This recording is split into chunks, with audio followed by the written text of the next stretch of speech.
আজ মনে হচ্ছে 23,75,00,000 টাকা যদি ভেঙ্কটেশ আয়ারকে না দিয়ে ক্যাপ্টেন শ্রেয়াস আয়ারকে দেওয়া হতো তাহলে মনে হয় কলকাতার এবছর আইপিএল এর ভবিষ্যৎটা ভালো হতো।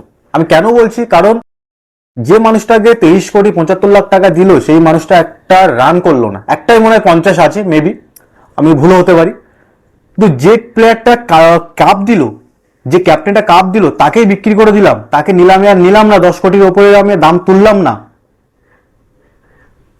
সেই টিম তো ভবিষ্যৎ তো খারাপ হবে। আমরা সবাই জানি কলকাতা নাইট রাইডার্স 2025-এর আইপিএল থেকে এলিমিনেট হয়ে গেছে, তার পাশে সাইনও দিয়ে দিয়েছে। এটা দেখেই খুবই খারাপ লাগে যে 2024-এর চ্যাম্পিয়ন, ডিফেন্ডিং চ্যাম্পিয়ন যে এভাবে এলিমিনেট হয়ে যাবে, এটা কিন্তু আমরা কখনো ভাবিনি।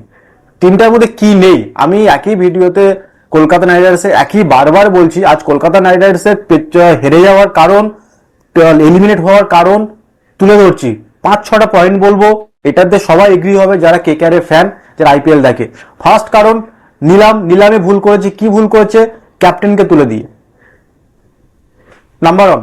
সেকেন্ড পয়েন্ট, মিচেল স্টার্কের কোনো রিপ্লেসমেন্ট নেই। মানছি বড় নিলাম, তুমি মিচেল স্টার্ককে 10 কোটি দিতে পারবে না, আমি মিচেল স্টার্ককে যাচ্ছি না। আমার কাছে ট্রেন্ট বোল্ট অপশন ছিল, আমার কাছে অ্যাজিলুট অপশন ছিল, আমার কাছে মিচেল স্টার্ক তো ছিলই, প্লাস আমার কাছে আরো ভুবনেশ্বর কুমার ছিল ইন্ডিয়ার, প্লাস এখানে নাটরাজন ছিল, প্লাস কাগিসো রাবাডা ছিল, অনেক প্লেয়ার ছিল। আমি তাকে নিলাম না, আমি নিলাম কাকে? আর্নিং নকিয়াকে মিচেল স্টার্কের জায়গায়। যে আর্নিং নকিয়া নিলাম, সেই আর্নিং নকিয়াকে আমি একটা ম্যাচ খেলালাম, তাহলে তোমার 6 কোটি টাকা তোমার পুরো জলে। এটা হলো কলকাতা নাইট রাইডার্সের নিলাম হয়েছে এবছর। থার্ড ভুল হলো ফিল্ড সল্টকে ছেড়ে দেওয়া, কারণ ফিল্ড সল্ট একটা wicket keeper plus opener batsman, যে পাওয়ার প্লেতে তোমাকে 6 ওভারে 60-এর কাছাকাছি রান দেবে, এই ধরনের প্লেয়ার দরকার, যেটা কলকাতার এবছর মিসিং ছিল। কুইন্টন ডিকা 2-3 ম্যাচ খেললো, আর গুরবাজ তো আমি আইপিএল এ খুব ভালো পারফরমেন্স তাকে করতে দেখিনি। সুনীল নারিন দেখুন, সব বছর সুনীল নারিন খেলবে না, সুনীল নারিন প্রপার ব্যাটসম্যানও নয়, একটা দুটো ম্যাচ ভালো খেলবে, সুনীল নারিন বোলিং এ করে দেবে, ওটা না। এই একটা প্রবলেম গেল, যেটা ওপেনার যে পাওয়ার প্লে ইউটিলাইজ হচ্ছে না। ফোর্থ পয়েন্ট হলো একই type of batsman, number 3, number 5। কেন বলছি? চুজ করেছো অজিঙ্ক্য রাহানেকে, চুজ করেছো আঙ্গ্রিস রঘুবংশীকে, চুজ করেছো ভেঙ্কটেশ আয়ারকে। এই তিনজনের মধ্যে কে 160, 70, 80 স্ট্রাইক রেট খেলে? কেউ খেলে না। তিনজনই 140-এর স্ট্রাইক রেট খেলে। যদি কখনো 6 ওভারের মধ্যে 2 উইকেট পড়ে যায়, 6 থেকে 12-13 ওভার এরা তিনজন খেলবে, যেখানে রান স্কোর খুবই কম হবে, 7-8-এর স্কোর যাবে। কলকাতা ওখানে অনেকটা